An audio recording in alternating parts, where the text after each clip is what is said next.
हिंदू धर्म के अनुसार जो है युग कितने दिन का होता है और कौन सा युग कितने साल का होता है।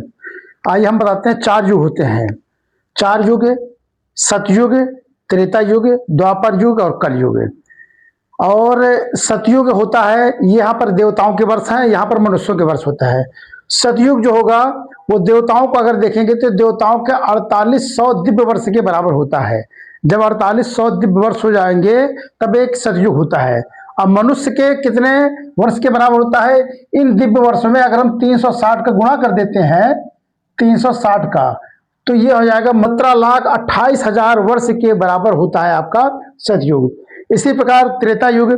त्रेता युग होता है 3600 दिव्य वर्ष के। इसमें भी 360 का गुणा जब हम कर देंगे तो ये आएगा आपका मनुष्य के 12,96,000 वर्ष के बराबर होता है त्रेता युग। इसी प्रकार द्वापर युग।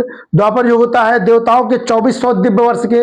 इसमें भी 360 का गुणा कर देंगे तो ये होगा आपका 8,64,000 वर्ष के बराबर होता है मनुष्य के द्वापर युग। इसी प्रकार कलयुग। कलयुग होता है 1200 दिव्य वर्ष का।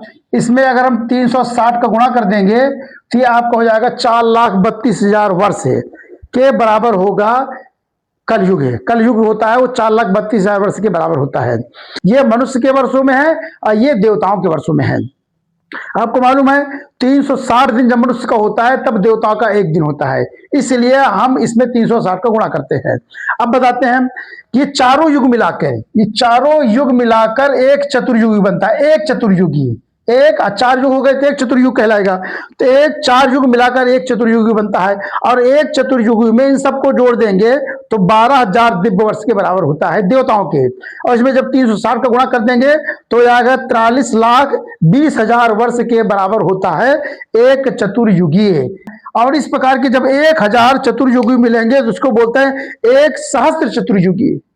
एक सहस्त्र चतुर्युगी यानी 1000, और ये आपका कहलाएगा 43,20,000 का जब इसमें गुणा करेंगे तो आएगा आपका 4 अरब 32 करोड़ वर्ष के बराबर होता है एक सहस्त्र चतुर्युगी है। और एक सहस्त्र चतुर्युगी मतलब होता है ब्रह्मा जी का एक दिन। अब ब्रह्मा जी का एक दिन यानी इसको बोलते हैं एक कल्प हो गया है। एक कल्प होता है ब्रह्मा जी के एक दिन के बराबर। और इसमें एक कल्प में क्या होते हैं? 14 मनवंतर होते हैं, 14 मनु होते हैं और 14 इंद्र होते हैं और 14 ही भगवान के अवतार होते हैं एक कल्प में। एक मनु, जो 14 मनु होते हैं, एक मनु लगभग 71 चतुर्युगी की अध्यक्षता करता है।